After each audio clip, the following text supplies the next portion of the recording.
今天的话，我们去修一个煮面的锅，饭店里用的。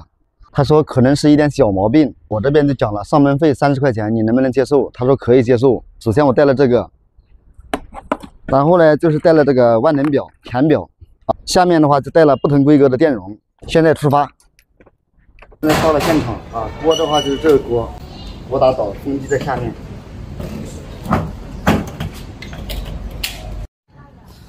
这个的话是风机，首先我们检查一下电容有没有问题啊，电容这2条线剪掉，测一下。这个是它原来的电容啊，3位发的，我们实测只有 2.6， 这个是我现在找的，实测一下。这个的话有 2.9 正常的，我换上去看一下结果。带了电烙铁，没带焊锡。我们今天的话就用这个线耳给它插起来啊，电源线的话接在这里就 OK 了啊，一样有办法的啊。这锅的话没有修好，当着老板的面当场翻车，在这里试的好好的，拿到里面的话就不行。我们现在拆开看一下到底是咋回事。电容的话我给它换了2个了，可能是风机的话轴承的话磨损缺油导致的。我们主要看风机的轴承有没有缺油啊。把风机拆下来，以为是解决了，钱到手了，拿钱走人，结果的话走不了。啊，这个排风管的话先拆下来了，现在把风机拆下来。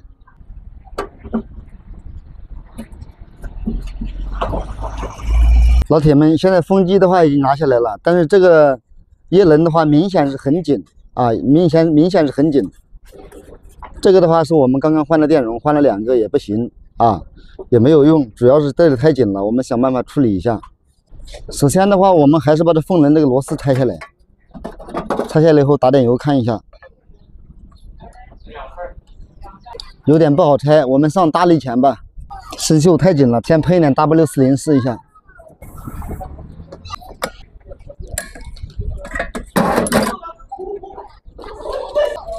喷点 W40的话，螺丝就松掉了啊，螺丝拆下来了。这风叶的话拿起来。现在最主要的问题，这个轴啊，电机轴太紧了，电容的话带不动它，启动不了啊。我们再喷点 W40，看一下能不能灵活。如果能灵活的话，问题就解决了。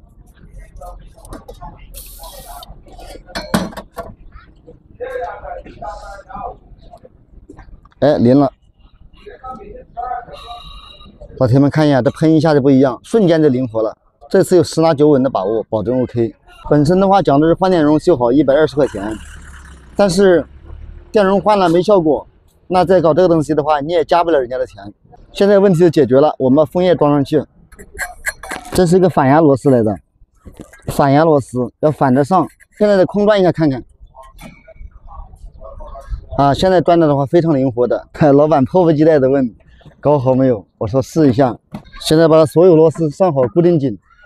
现在的话，我把这锅翻起来应该就可以了，拿去试机就行了。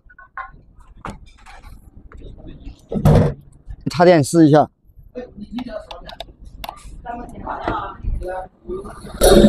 呼一下子起机了。老铁们，锅修好了。这就是刚刚修好那个锅煮出的面，这面多漂亮多好，牛肉面啊，香喷喷的，好吃。